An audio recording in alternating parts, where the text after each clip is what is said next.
A lightning claw cuts the Emperor's armor as if it were cloth, shears through flesh and bone. The Emperor riposts with a psychic stroke intended to disrupt the War Master's nervous system. Horus laughs as he deflects it. His claw takes the Emperor across the throat, opening windpipe and jugular. Another blow severs the tendons on his wrist, causing the sword to drop from his nerveless fingers. Insane laughter echoes round the chamber. Horus breaks several ribs with an almost playful punch. A surge of energy sears the Emperor's face, melting the flesh till it runs, bursting an eyeball, sets the hair alight. The Emperor stifles a whimper, wonders how he can be losing. Blackness threatens to engulf him. Horus grabs his wrist, splintering bones. Blood pumps from the Emperor's throat. Horus lifts his foe above his head and brings him down across his knee, breaking his spine. For a second, the Emperor knows only darkness, then a flare of agony brings him back to consciousness as Horus rips his arm from its socket. The War Master howls with bestial triumph. The Horus Heresy, a cataclysmic civil war that nearly tore the Imperium of Man asunder, stands as a pivotal moment in the sprawling narrative of Warhammer 40,000. At its heart lies the tragic duel between the Emperor of Mankind and his favoured son Horus Lupercal, a confrontation that reshaped the galaxy and defined the grim darkness of the 41st millennium. While the ultimate outcome, Horus's defeat and the Emperor's entombment on the Golden Throne, is well known, the details of the battle itself, particularly the specific injuries inflicted on the Emperor, remain shrouded in mystery, fragmented by myth, and subject to ongoing debate among scholars of the lore. This video delves into the available accounts, attempting to piece together the extent and nature of the wounds that left the Emperor a broken, yet eternally vigilant guardian of humanity. Greetings all, I'm your guide, the Archivist. Today I will dive into the wounds that Horus inflicted on the Emperor during their conflict. Before we begin, please make sure to like the like and subscribe waypoints down below, so that more people can learn from the archives. The setting for this apocalyptic clash was the Vengeful Spirit, Horus's flagship, a vessel warped and corrupted by the insidious influence of chaos. The Emperor, accompanied by a small contingent of his elite custodian guard and a handful of space marines, teleported aboard in a desperate attempt to confront Horus and end the rebellion. What followed transcended a mere battle. It was a clash of ideologies, a contest between order and chaos, and a heartbreaking confrontation between father and son. The initial stages of the fight are often described as a whirlwind of superhuman speed and power. Both the Emperor and Horus were beings of immense psychic and physical prowess, amplified further by the blessings or curses of the warp. Accounts suggest that Horus, empowered by the Chaos Gods, initially held the upper hand. His attacks were relentless, fueled by a dark energy that threatened to overwhelm the Emperor's formidable defences. Descriptions often feature bolt of fire ricocheting harmlessly off the Emperor's psychic shield, while Horus's strikes, channeled with the raw power of chaos, managed to pierce through. The Emperor was wary of Horus and could sense his power coursing through him, knowing that he must face him himself. One of the first significant injuries the Emperor sustained involved a devastating blow to his arm, delivered by Horus's infamous Talon. This attack is frequently described as severing tendons and shattering bone, significantly weakening the Emperor's ability to wield his own weapons and defend himself. The corruption inherent in the weapon would have further compounded the injury, making it resistant to the Emperor's psychic healing abilities. The excruciating pain and disruptive influence of chaos on his body likely hampered his focus and concentration, making him vulnerable to further attacks. Later in the battle, Horus landed a series of brutal strikes on the Emperor's chest. These attacks are believed to have targeted vital organs, potentially damaging his heart and lungs. The Emperor's armor, even of the highest quality, could only provide limited protection against Horus's chaos-enhanced strength. It is plausible that these blows could have caused internal bleeding, collapsed lungs, and significant trauma, further weakening the Emperor and slowing his movements. The accounts invariably highlight the sheer ferocity and unrestrained power of Horus's assault, driven by a malevolent intent to utterly break his father. One old entry into the archives reads, "The Emperor and Horus engaged one another in the throne room of the massive battle barge, a battle that was both physical and psychic in nature. Though the Emperor's psychic gifts and martial skill was unequaled, he found himself unwilling to summon his full strength against his beloved son.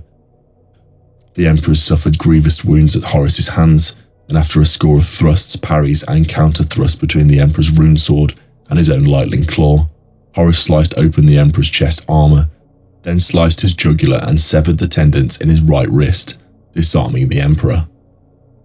A psychic blast seared the flesh from the Emperor's face, destroying one of the Master of Mankind's eyes. After tearing the Emperor's right arm from its socket, Horus raised his father high over his head and broke his back over his knee. According to old records within the archives, it is said using the immense power he had acquired during the Battle of Moloch and imbued with the energies of all 4 Chaos Gods, Horus crushed the Emperor's windpipe, severed the tendons in his wrists, broke most of his ribs, plucked out his left eye, and set his hair alight.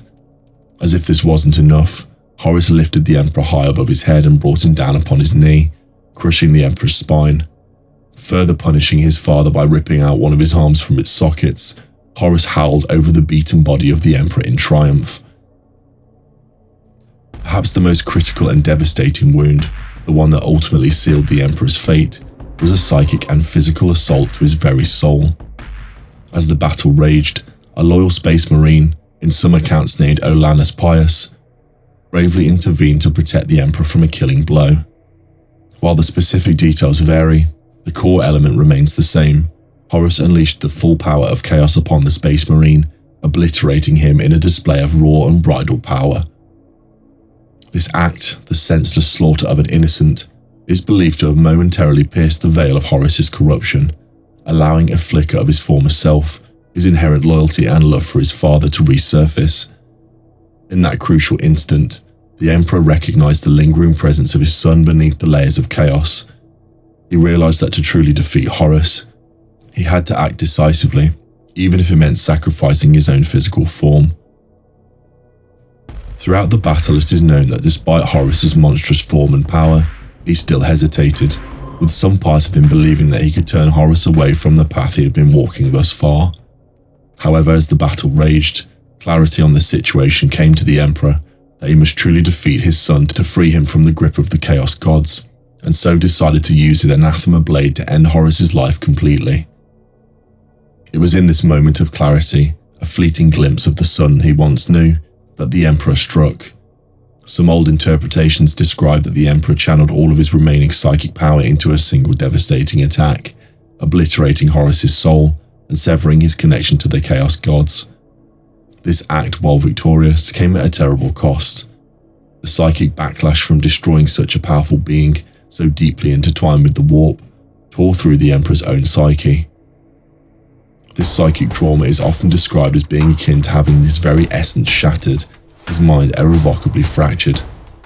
The sheer energy released from his psychic attack is believed to have overloaded his systems, creating irreparable damage to his brain and nervous system. This psychic wound, combined with the preceding physical injuries, left him teetering on the brink of death. Therefore, the wounds inflicted on the Emperor were multifaceted, encompassing physical trauma, chaos corruption, and profound psychic damage. The physical injuries, including the damage to his arm and chest, significantly weakened his defenses and hampered his ability to fight. The corruption from Horus's chaos-infused attacks further compromised his body, hindering his healing abilities. And the final psychic assault, the culmination of the battle, shattered his mind and left him a broken shell of his former self. It's important to note that the exact nature and sequence of these injuries are subject to interpretation and debate. The accounts of the Horus Heresy are often presented as legends, filtered through the lens of propaganda and religious fervour. The Imperium, after all, has a vested interest in portraying the Emperor as a martyred hero, sacrificing himself for the sake of humanity. Some newer interpretations of events from the archives reveal the Emperor was not so wounded by Horus as old images portray, with most of his body remaining intact, rather than having his arm torn off, his face and one eye burned away, and other horrific injuries present in old visuals. Regardless of specific details, the outcome remains tragically clear. The Emperor was mortally wounded by Horus Lupercal. His entombment on the Golden Throne is not a symbol of his continued power, but a testament to the immense damage he sustained. He is kept alive by the sheer force of human belief and the arcane technology of the Imperium, perpetually sustaining the Astronomicon and holding back the tides of chaos. In conclusion, the injuries inflicted upon the Emperor by Horus were not merely physical wounds, they were a culmination of betrayal, corruption, and psychic devastation. The Emperor's sacrifice, his willingness to endure eternal torment to safeguard humanity, stands as a grim reminder of the cost of victory and the enduring darkness that permeates the Warhammer 40K verse. The details of this battle, though fragmented and shrouded in mystery, serve as a powerful testament to the Emperor's unwavering resolve and the tragic consequences of the Horus Heresy, forever shaping the destiny of the Imperium of Man. And so I have now covered the content for this video, but if there's anything that has been missed, please share them in the comments down below. If you enjoyed this content, please remember to like and subscribe waypoints down below, so that more people can learn from the archives. In the grim darkness of the far future, there is only war.